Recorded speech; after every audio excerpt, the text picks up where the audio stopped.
Hello, everyone. I'm Dr. Carmen Pugliafito, and I have here with me today Dr. Michael Klufas of the Wills Eye Hospital. Michael, welcome to Retina Synthesis. Great. Thanks for having me. It's a great program and glad to be on it and really enjoyed the other episodes I've seen over time. So, at the Macula 2026 meeting in Philadelphia, you presented results, first time results from the Belvedere trial of the port delivery system implant for neovascular AMD. And this was a study in eyes that had high injection burden. Can you tell us about the Belvedere trial? Yeah, absolutely. So, as many may know, there were many phase three registry trials, mostly Archway for neovascular AMD. Then we had Pagoda for diabetic macular edema, and then Pavilion for just diabetic retinopathy. Those were the phase three registry that led to approval. And so, Belvedere is actually a phase four study that was looking to enroll about 200 patients, and this was an interim analysis. But really, the impetus was to look at patients who were treated with other agents aside from ranibizumab, primarily off-label bevacizumab and aflibercept, which has been, a dominant intravitreal anti-VEGF over the past decade, and see how they did when they switched to the port delivery system, commercially known as Susvimo. Um, Patients had to have at least two intravitreal injections. And an important criteria too was about half of the patients, at least in this interim analysis, had a very high treatment burden requiring injections of nine or 10 or more in a given year, and to see how they might do with a continuous anti-VEGF therapy with the port delivery system. So, on average, what were the number of injections that these patients had on an annual basis? Yeah, absolutely. The high treatment burden patients were defined as those who had greater than nine injections in the preceding 12-month period. If they hadn't been followed for that long or data was not available, that was obviously extrapolated out. But yes, the high treatment burden ones were nine or more injections in a year. So you're on average looking at 6 weeks or higher treatment burden. Of course, there were ones who received 12, some who received 10, some who received nine in a given year. How many eyes were in the study? Yeah, so this was interim analysis. So the way the data broke down is for safety, there were 93 eyes that were included in this data cut. And then with regard to efficacy, it was 84. Why is it slightly less? They wanted to go through two refill exchanges to have adequate data. So if they had not received a refill exchange or discontinued the study, they would have not been included in this analysis. And then the number of high treatment burden patients which is an annualized rate greater than nine injections per year, was 43 in this particular analysis. What was the length of follow-up? Yeah, absolutely. Follow-up time was approximately 56 and 66 weeks. The primary endpoint is actually 48 weeks in the study. So if we look at those who completed 48 weeks, you have pretty good visual acuity data over that time. So, what was the visual acuity data like? Yeah, so these patients had pretty good vision. Looking at the change over the 48 weeks, if you looked at all comers, which were 84 eyes, there was like a loss of 1.1 letters over the 48 weeks. And then if you looked at the high treatment burden patients, there was a loss of 1.2 letters. If we look at the baseline ETDRS letter score, it was about 73. So this is around like 20/40 Snellen equivalent. So I think what's interesting too is a lot of these patients have driving vision or better for activities of daily living, and they're undergoing a surgical implant, with different risks and benefits to intravitreal injections. But generally like good seeing eyes. These are not 2200 eyes or 20/80 eyes even. Like on average, they were 20/40 or better. What was the frequency of supplemental injections? Yeah, absolutely. So if we look at lower treatment burden patients, these were patients who had less than nine injections a year. None of these patients required supplemental therapy. And there was a pretty good swim lanes presented during the talk. if we look at the high treatment burden patients, which was a swim lane of about 30 patients presented during the talk, there was only one that required supplemental therapy. And this is obviously a clinical trial, so delve back in with Genentech Roche a little more detail why that supplemental therapy was needed. Um, there was a decrease in vision of like greater than 10 letters, and OCT was equivocal in terms of increased thickness. It was like 20 microns more. So at investigator discretion and with the monitors, they decided to treat this patient, but there actually wasn't visual improvement after the supplemental therapy. They went on to receive phaco, 6 or 9 months later, and then the vision actually improved. So there wasn't evidence of subretinal hemorrhage. That was my first question. Like, is there a breakthrough bleed or, a large increase in CST? There was definitely a decrease in vision that justified the supplemental therapy, but it was actually thought to be mostly due to cataract progression in that particular patient. And, having done a fair amount of these, usually you're not like hitting the lens or causing a PSC or anything like that, but they're an older population and cataract after surgeries. A lot of us give dexamethasone or Subtenon's catalog at the end of the case can definitely cause progression of cataract. So I'm actually not surprised to see that, but I would err on the side of caution of treating, potential exudation or vision loss in these patients as well. So I think the investigator in the trial monitors did the right thing.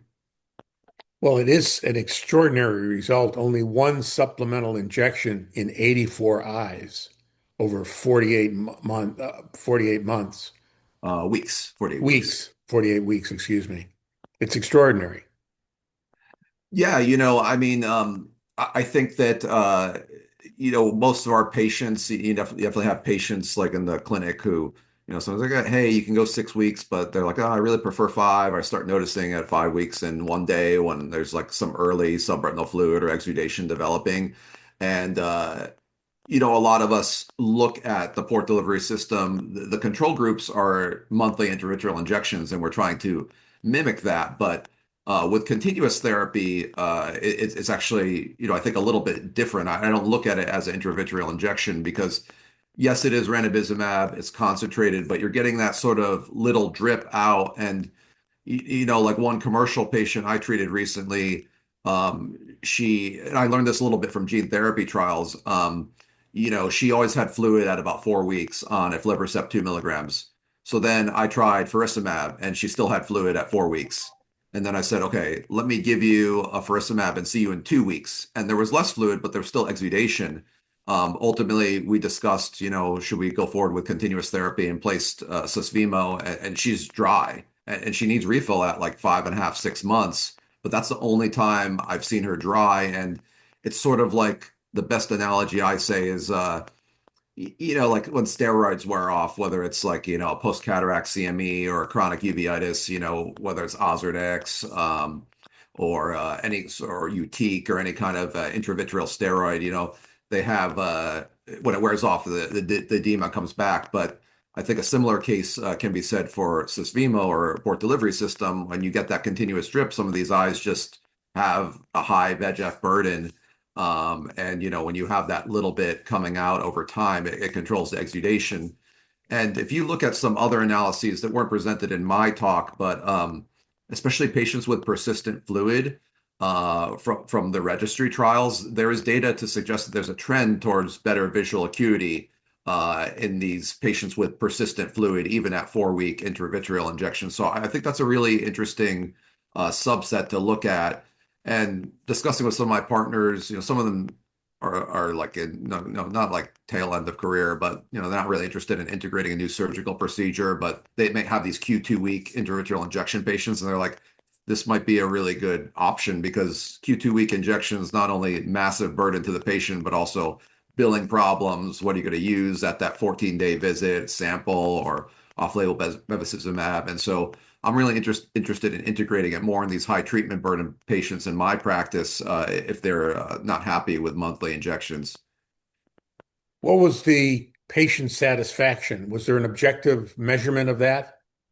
Not in the analysis I presented. I'm not sure in Belvedere if they're repeating those patient questionnaires. Dr. Margaret Chang has definitely done a lot of research on this. And, if you look at Pagoda for diabetic macular edema, which was the phase 3 registry for DME and PDS, and then also Archway, which was the phase 3 registry for PDS and neovascular AMD. In AMD, these patients typically have had a lot of prior treatment, multi years sometimes before entering the trial, and their satisfaction is usually stated 93% or higher preference. In the DME trials, it's a little lower, closer to 80%. They haven't had injections that long. They usually get a loading of, 3 to 4 injections or a side to injections for the first year and then cross over to the port. So I think that's interesting, different age populations, but also different experience with intravitreal injections. I think, being in the patient seat, I've never had an injection. I've had betadine in my eye once. That was bad enough, but they get multi-years of injections and they always remember, obviously, the time they had a corneal abrasion or, didn't like the betadine or want it rinsed or a specific way and feeling tired afterwards. So these are all these things I like to take into account, seeing the clinical trial data and potentially using this treatment in my practice.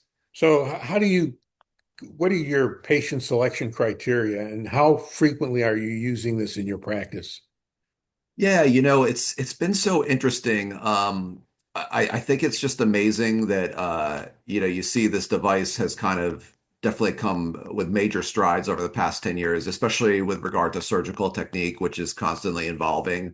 Um, but for instance, like maybe 2 months ago, I had another commercial for diabetic macular edema, and I had my fellow put one in. He's going to practice in Maine. He did it. He did the procedure. So I've kind of seen it full circle. And Carl Gilla had involved me in some of the clinical trial programs earlier on. So it's kind of nice to see trainees now being exposed to this and potentially offering in their practice. But with regard to when I'm offering it to patients, obviously patients who are dissatisfied with intravitreal injections, there's patients who have anxiety. There's patients who just need like a benzodiazepine sometimes before an injection. It's very rare. There's obviously things you can do to try to comfort them or modify the process to make it as comfortable as possible. But these patients who are just like are fearful or don't like intravitreal injections, even if they're at a 10-week interval, I'll definitely bring it up as an option. What's interesting is there's not a lot of direct or any patient direct to patient advertising for this device. So it really has to be a clinician initiated conversation. There are some direct to patient radio ads that I think are being done by Genentech Roche on Susvimo, but in general, it's got to be brought up by the physician.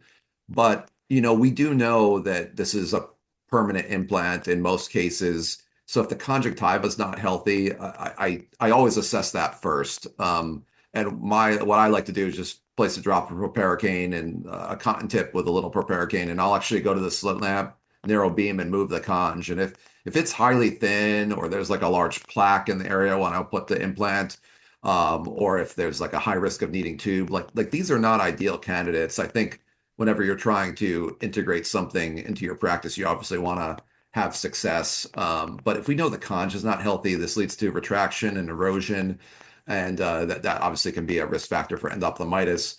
That being said, I've revised some of these that have needed like conjunctival procedures, and it's a lot easier than any retina surgery.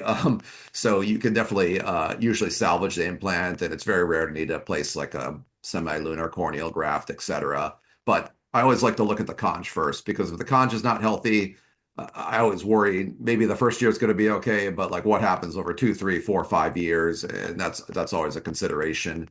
Um, so healthy conj, also patients who are dissatisfied, and then the high treatment burden patients. I mean, I don't know a single one who's getting like whether it's 2, 3, or 4 week injections who's entirely satisfied. Especially with like some geographic atrophy treatments now available.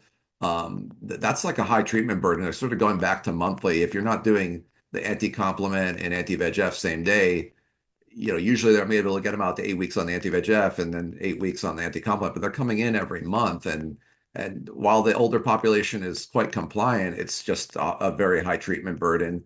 I'm not necessarily placing this device just so I can administer anti-complement therapy, but that all factors into the milieu if it's the right thing. Diabetics, I haven't really figured it out quite yet. My biggest qualm is, you got say even a 50-year-old diabetic, like there is a very long lifespan for this patient, and this implant should be intended at least to last, a decade or longer or the rest of their life. And so whenever I'm implanting one of these in that patient population, I just really think about the future and is this going to last the whole patient's life? Their conj is usually quite healthy, but it's hard to predict, 5, 10, 15, 20 years in the future for those patients. And some of those patients switch insurances. I've definitely had carriers that say, look, like this patient got this device, but we want you to revert to intravitreal injections. And that's always dissatisfactory. So you got to consider all these different things for the patient long term. But, we know compliance is an issue in diabetics too. So I'm still navigating that population and how I should best integrate it for DME and sometimes maybe DR. I think DR is something we'll look at more in the future once we see like very good results with diabetic macular edema. How difficult is it to do the refill exchange? You definitely want to have magnification. It's not hard to do the refill exchange. Nothing is super difficult for us as retina surgeons. Like the surgery is straightforward. Revisions are not like PVR detachment or anything like that. These are quick surgeries. But refill exchange, I've never done it without a speculum. You really probably want a speculum in general, because you want to like sort of retropulse the eye with a Q-tip and then have very precise targeting. But the septum is quite small. Under an operating scope or a slit lamp, you would see that needle go in there perfectly. But if you're going to use a traditional injection technique standing up, having a patient look down to the nasal side, you do need a little bit of mag. Otherwise, it's difficult to see. Um, Sometimes there can be like conjunctival blebs that form over these. I've refilled them through that. I haven't had a lot of trouble, but sometimes there can even be like tenons that grows over and the actual implant can be harder to see. And these implants, it's like a buckle. They develop a fibrovascular capsule. So if you ever have to remove them or put another one in, you see that capsule, and sometimes that can create some opacity. It's rare. But you need to be precisely targeted. There's some wiggle room, but it's a little different than intravitreal injection, not necessarily harder, but riding a bike, you want to be able to do it a couple times and then it becomes quite smooth. The other thing that's different about the refill exchange is, earlier on, the incisions used to be 3.7. Now they've been recommended like 3.3, 3.4, 3.5, no larger than 3.5 after you've ablated the choroid with laser, et cetera. And that can sometimes change the size of the incision. So there were some implants that you could even get dislocation into the vitreous cavity. That's very rare now with the smaller incision size, but I bring it up because in the beginning when I was refilling these things, I didn't want to put too much pressure. I was like, gosh, like this could dislocate in if you're really pushing quite hard, but there's that capsule, so there's some resistance. So it's like different than going through the scleral fibers. So you just gotta take all these things into account when you're doing it. But usually they recommend a headlamp with magnifying loops. You get it on Amazon for 15, $20, and that's plenty of mag to allow you to see it and position everything properly. So that's what you use? Yeah, yeah. The clinical trials, they provided it as we had some trial patients actually coming out and commercial ones. It wasn't provided by Genentech Roche. So it's like $18 on Amazon. It comes with, 0.5, 1, 1.5, and 3 magnifiers, and it has just two AAA batteries, and it works really well. If you have multiple offices like us, wherever we offer the exchanges, which is pretty much everywhere, we purchase them, but it wasn't a large cost burden and easily replaceable, if How not much is there. the exchange refill? Uh, So it's comparable. I actually don't know the exact pricing of it. It's comparable to now the price of Lucentis is quite low right now. I think it's around 380 to $400. And a biosimilar known as Cimerli has also been reintroduced to the market at a price of 200. While I don't know the exact like wholesale acquisition cost of the refill exchange, I believe it's quite similar to receiving monthly, 6 monthly Lucentis Mhm. intravitreal injections, or quite close to that. Is the reimbursement able to be achieved? Uh, for implantation and refills. Yes. Yeah, the what's very interesting is with regard to the actual surgical procedure. say a patient has a very large coinsurance, Genentech Roche offers a very good assistance program, which I think is something up to ten to $15,000 for those fees. So I would say as long as it's on the medical policy of the carrier, it's pretty easy to get approval. I've seen one carrier who just didn't place it on their medical policy, and then it's quite difficult to get approval for the procedure. Even talking to a medical director, if they don't place it on the policy, it's quite difficult. But the same goes true for if you want to use aflibercept 8 milligrams. If it's not on their medical policy, you're not going to move very far until they add it. So I've definitely seen that in some carriers, but it seems to be more and more common that it is on the medical policy as they have more requests from physicians and patients. And then once if the implant's been approved, then usually the refill exchange is approved as well. If the carrier doesn't have the ranibizumab 100 milligrams per ml on their policy, there is also a patient assistance program. So long as their income is not too high, you can get the refill medication from Genentech Roche as well. If if a surgeon wants to start doing PDS, does Genentech offer a training program? Yeah, that's very, very excellent. They have something called a surgical device liaison or surgical device specialist, SDL or SDS. And many of these are, everyone I've encountered is excellent. I had them with me for the clinical trial. There was a certification for this. So while you're welcome to go, jump in the water quickly, you can definitely have the SDL come with you for as many cases. They will come for as long as you want to the operating room with you and guide you through all the steps. And there's a VR simulator. There's also a very large library on a website that they have, so you can see like some of the pearls, such as like repositioning the conjunctiva properly using, non-tooth forceps to eliminate buttonholes, like dissecting the conjunctiva back so it can be approximated to the limbus or even a little further, expecting retraction. So they've learned about a lot of these things. Probably the biggest one is the conjunctiva. I think, the head of the program at Genentech was actually a glaucoma surgeon who trained at Wills. So she was like, why are all the retina surgeons using 0.12 forceps with the conjunctiva? Like, when do you do tubes? We never use this. So they've made these little advances. They've shortened the incision size to 3.5 versus 3.7. There was some vitreous hemorrhage early on, things like the Incelto implant, they don't recommend ablating the choroid, but for like port delivery system, they recommend ablating the choroid with, an endo laser, whatever gauge you want,